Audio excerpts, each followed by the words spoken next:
तीन जादुई रोबोट और गोरिल्ला रोबोट लड़ाई। मोटू और पतलू नाम के दो दोस्त जंगल की सैर करने जाते हैं।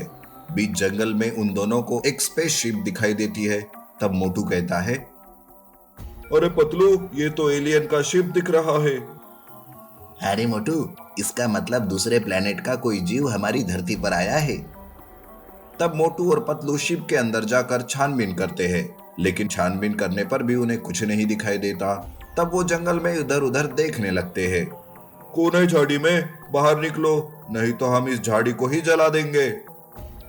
ऐसा कहते ही झाड़ी से एक गोरिल्ला रोबोट बाहर निकलता है।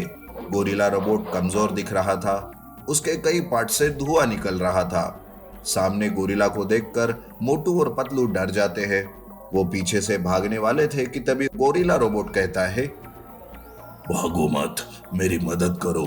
मैं दूसरे प्लेनेट का एक गोरिल्ला रोबोट हूँ। दरअसल मेरे पीछे तीन बदमाश रोबोट पड़े हैं। वो मेरी शक्ति का इस्तेमाल करके इस विश्व को बर्बाद करना चाहते हैं, पर मैं जैसे तैसे वहां से शिप लेकर भागा। बीच में ही शिप के इंजन में खराबी आ गई और मैं हादसे में धरती पर आ गिरा। अरे रे रे, ये तुम्हारे साथ तो बड़ा ही बुरा हुआ, पर हम तुम्हारी मदद कैसे कर सकते हैं? मुझे किसी बड़े से लैब ले चलो। मैं वहां हाई वोल्टेज बैटरी से खुद को चार्ज कर दूंगा और अपने खराब पार्ट्स को भी ठीक कर दूंगा। मैं जैसे ही ठीक हो जाऊंगा वैसे ही अपने प्लेनेट पर वापस चला जाऊंगा। पर ऐसी लैब हम कहां से ढूंढेंगे? ये कहकर मोटू और पतलू सोच में डूब जाते हैं। तभी पतलू को कुछ याद आता है और वो कहता है, अरे हमारे शेखर सर की लैब है ना मोटू। शेखर सर बड़े इंजीनियर है, वो सब ठीक कर देंगे। अरे हाँ रे पतलू, ये तो मेरे ध्यान में ही नहीं रहा। वाह पतलू, मेरे साथ रहते रहते तुम बड़े होशियार हो गए। चलो उनके पास चलते हैं। मोटू और पतलू की बातों में गोरिल्ला डिस्चार्ज हो जाता है। तब मोटू और पतलू गोरिल्ला रोबोट को एक ट्रक में डालकर लैब लेकर जाते हैं। मोटू और पतलू शेखर को सारी बात बता देते हैं। तब शेखर गोरिल्ला रोबोट को रिपेयर करने लगता है। कुछ दिन बीत जाते हैं। एक दिन मोटू पतलू जंगल से गांव आ रहे थे कि तभी उनके सामने अचानक से तीन रोबोट आते हैं। उन्हें देखकर मोटू पतलू से कहता है, अरे पतलू, ये तो वही तीन रोबोट लगते हैं जिनके बारे में गोरिल्ला रोबोट बोल रहा था। देख, वो कुछ भी कहे अपना मुंह मत खोलना। तभी तीन रोबोट में से एक रोबोट कहता है, हमें एक गोरिल्ला रोबोट की तलाश है। क्या तुम दोनों ने देखा है उसे? देखो, वो गोरिल्ला रोबोट बड़ा खतरनाक है। वो हम सबके बर्बादी का कारण बन सकता है। नहीं नहीं, हमें तो कुछ नहीं पता उसके बारे में। हम तो उसे किसी लैब में भी लेकर नहीं गए। हमें कुछ नहीं पता। अरे पागल पतलू, ज्यादा की बातें क्यों बोल रहा है? चुप बैठ। मोटू और पतलू वहां से चले जाते हैं। इधर लैब में गोरिल्ला रोबोट ठीक हो जाता है। वो देखता है कि लैब में कोई नहीं है। तब वो हंसते हुए कहता है, ये इंसान बड़े बेवकूफ होते हैं। अब मैं बिल्कुल ठीक हो गया। अब इस धरती को मैं बर्बाद कर दूंगा। गोरिल्ला रोबोट सबसे पहले लैब को ही तबाह कर देता है और गांव में घुस जाता है। वो गांव में तबाही मचा रहा था कि मोटू पतलू उसका ये भयानक रूप देख लेते हैं। अरे ये क्या, हमने जिसे बचाया वही तो दुश्मन निकला। पतलू, वो तीन रोबोट सच कह रहे थे। चल उन्हें बुला कर लाते हैं। ऐसा कहकर वो वहां से जाने ही वाले थे कि वहां पर वो तीनों रोबोट आ जाते हैं और वो सीधा गोरिल्ला रोबोट को रोकने जाते हैं। तब जाकर मोटू और पतलू के जान में जान आ जाती है। गोरिल्ला रोबोट और तीन जादुई रोबोट्स में लड़ाई चल रही थी। शेखर की टेक्नोलॉजी से गोरिल्ला रोबोट और भी ज्यादा पावरफुल बन गया था। वो तीन रोबोट्स के सामने बराबर की टक्कर दे रहा था कि तभी वो तीन जादुई रोबोट एक हो जाते हैं और गोरिल्ला रोबोट से लड़ाई करते हैं। ऐसे में गोरिल्ला रोबोट कमजोर हो जाता है। जादुई रोबोट उसे जलाकर खाक कर देते हैं और फिर से तीन रोबोट अलग हो जाते हैं। तब मोटू कहता है, हमें माफ कर दीजिए। गोरिल्ला रोबोट की बातों पर विश्वास करके हमने आपको ही झूठा कर दिया। ये गोरिल्ला रोबोट था ही धोखेबाज। मुसीबत में फंसे हुए लोगों की मदद करना अच्छी बात है, पर हाँ, किसी पर भरोसा करने से पहले अच्छे से छानबीन किया करो मोटू और पतलू। तुम समझ गए ना? ऐसा कहकर वो तीनों जादुई रोबोट वहां से चले जाते हैं और मोटू और पतलू की वजह से गांव पर जो संकट आया था, उन तीनों जादुई रोबोट की मदद से वो टल जाता है। Magical super robot boy. एक गांव में साइंटिस्ट कुमार ने एक मैजिकल सुपर रोबोट बॉय बनाया था और उसका नाम रखा था जय। जय हमेशा गांव के लोगों की मदद करता था। उसी के साथ साथ वो सभी बच्चों के साथ भी खेला करता था। एक बार कुछ बच्चे गार्डन में खेल रहे थे। तब एक चोर एक औरत का पर्स चुराकर अपने मोटर बाइक से भाग रहा था। वो औरत चिल्लाने लगती है, चोर चोर, मेरी पर्स चोरी करके भाग रहा है। मैजिकल सुपर रोबोट बॉय, कहाँ हो तुम? पकड़ो इस चोर को।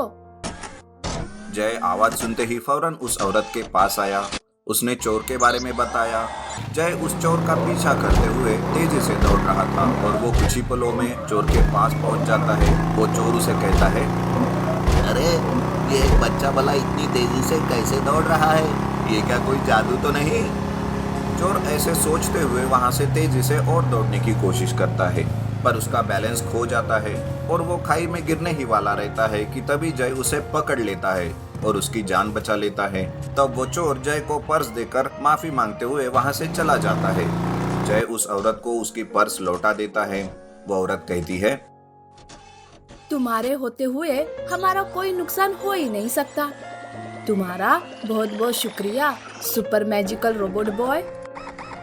ऐसा कहकर वो औरत वहां से चली जाती है। इस तरह से हमेशा जय किसी न किसी की मदद करता रहता, जैसे कि गिरते हुए को संभालना, घर के कामों में किसी की मदद करना। इस तरह से अलग अलग काम वो करता था। मैजिकल सुपर रोबोट बॉय के चर्चे हर तरफ थे। तभी एक दिन उसकी खबर डॉक्टर गोगा, जो एक बहुत ही बुरा साइंटिस्ट था, उसे भी लग जाती है। ये मैजिकल सुपर रोबोट बॉय तो मेरे दोस्त साइंटिस्ट कुमार ने ही बनाया है अपने गांव को बचाने के लिए, पर उसे पता नहीं कि अब उसके रोबोट बॉय पर मेरी नजर गिर गई है। अब मैं कैसे भी करके उसे हासिल करके रहूंगा। इस तरह डॉक्टर गोगा अपने ही लैब में एक ऐसा रोबोट बनाता है जो कि गांव में घुसकर गांव के लोगों को मारकर उनके घर तोड़कर उनको परेशान कर सके। कुछ ही दिनों में वो एक ऐसा रोबोट बना लेता है और गांव में भेज देता है। वो रोबोट गांव में तबाही मचाने लगता है। लोगों को मारना, घरों को तोड़ना, इस तरह से वो बुरे काम करने लगता है। इस बात की खबर जैसे ही जय को पता चलती है, वो फौरन उस रोबोट का सामना करने आ जाता है। एक गांव वाला कहता है, अरे आ गया अपना मैजिकल सुपर रोबोट बॉय जय, अब हमें डरने की कोई जरूरत नहीं। रोबोट और जय के बीच में लड़ाई शुरू हो जाती है। जय रोबोट को खूब पीटता है और उसके टुकड़े टुकड़े करके उसे खत्म कर देता है। जब ये बात डॉक्टर गोगा को पता चलती है, तब वो बहुत गुस्से से लाल पीला होता है। इस जय के बच्चे ने मेरी सारी मेहनत पर पानी फेर दिया, अब तो इसका बदला लेकर रहूंगा। डॉक्टर गोगा दूसरे ही दिन अपने मैजिकल कार के साथ उस गांव में आता है और सारे लोगों को बेहोश करके छोटे छोटे बच्चों को अगवा कर लेता है और अपने खुफिया ठिकाने पर ले जाता है। इधर जय गांव में बेहोश हुए लोगों को होश में लाता है। सारे लोग अपने बच्चों के लिए रोते रहते हैं। तब जय कहता है, आप लोग रोइए नहीं, मैं सभी बच्चों को सही सलामत लेकर आऊंगा। ऐसा कहते हुए जय अपने मैजिकल पावर से आकाश में उड़ता है।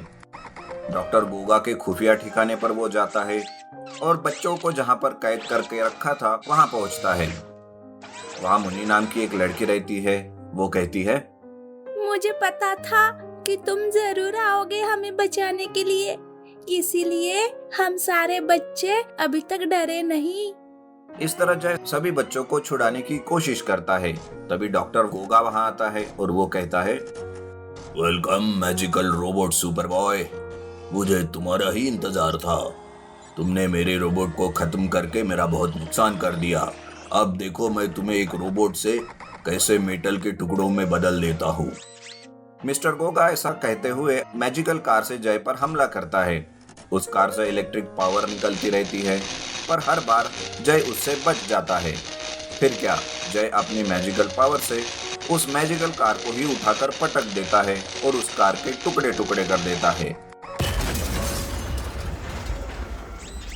ये सब देखकर डॉक्टर गोगा वहां से भागने की कोशिश करता है, तब जय उसे भी पकड़ लेता है और खूब मारता है।